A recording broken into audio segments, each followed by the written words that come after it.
તો સુરતથી મહત્વના સમાચાર સામે આવી રહ્યા છે। સુરત જિલ્લામાં અસલીના નામે નકલીનો ખેલ યથાવત જોવા મળી રહ્યો છે। ત્યારે સુરત જિલ્લામાં અસલીના નામે નકલીનો ખેલ, જ્યાં એલસીબીએ શંકાસ્પદ ઘી બનાવતું કારખાનું ઝડપી પાડ્યું છે। ત્યારે કામરેજના નવાગામ વિસ્તારમાંથી આ કારખાનું ઝડપી પાડવામાં આવ્યું છે, જ્યાં ગાયના શુદ્ધ ઘીના નામે હલકી ગુણવત્તાનું ઘી બનતું હતું। ત્યારે પામ ઓઇલ અને વનસ્પતિ તેલ ભેળવી ઘી બનાવવામાં આવતું હતું। શું ગાય ઘી કહી અને બજારમાં જે શુદ્ધ ગાયનું ઘી કહી અને બજારમાં વેચવામાં આવતું હતું, ત્યારે અલગ અલગ ઘીના ડબ્બાઓ ભરેલા પણ મળી આવ્યા। તે દરમિયાન બાતમી મળેલ કે કામરેજ તાલુકાના નવાગામની સીમમાં આવેલ ઉદ્યોગનગર ખાતે Aaradhya marketing and dairy product ખાતે શંકાસ્પદ ઘીની બનાવટ કરવામાં આવે છે।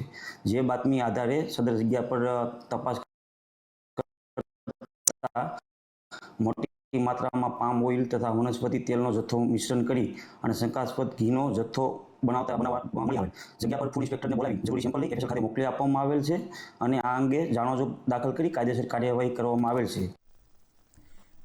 ત્યારે આજ મુદ્દે સંવાદદાતા અક્ષય મકવાણા લાઈવ જોડાયા છે। જે અક્ષય, વાત કરવામાં આવે, નકલી ઘીનું કારખાનું ઝડપાયું છે, શું છે વધુ વિગત? કહેવાય છે કે આજના જમાનામાં માણસ જ ઓરિજિનલ બચ્યો છે, બાકી ખાવા પીવાની ચીજોથી લઈને બધી જ વસ્તુ જે છે તે ડુપ્લિકેટ મળતું થઈ ગયું છે। આ વાતને સાબિત કરતો વધુ એક કિસ્સો જે છે તે સુરતથી સામે આવ્યો છે। સુરત જિલ્લામાં જે અસલીના નામે નકલીનો ખેલ હજુ પણ જે કહી શકાય કે યથાવત જોવા મળી રહ્યો છે।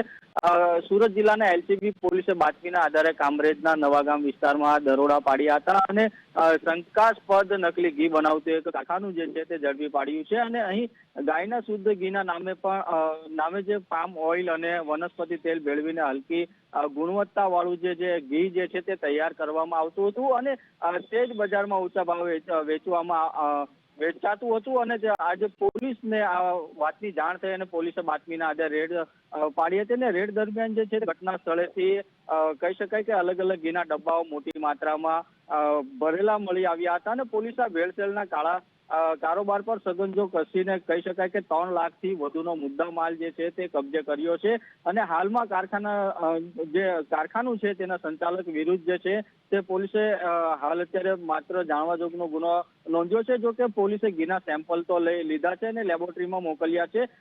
લેબોરેટરી બાદ કહી શકાય કે શું રિપોર્ટ આવશે ત્યારબાદ જે છે તે પોલીસ જે છે તે કારખાનાના સંચાલક વિરુદ્ધ જે છે તે કાયદેસરની કાર્યવાહી જે છે તે આગળ હાથ ધરશે। જી, સમગ્ર માહિતી બદલ આભાર।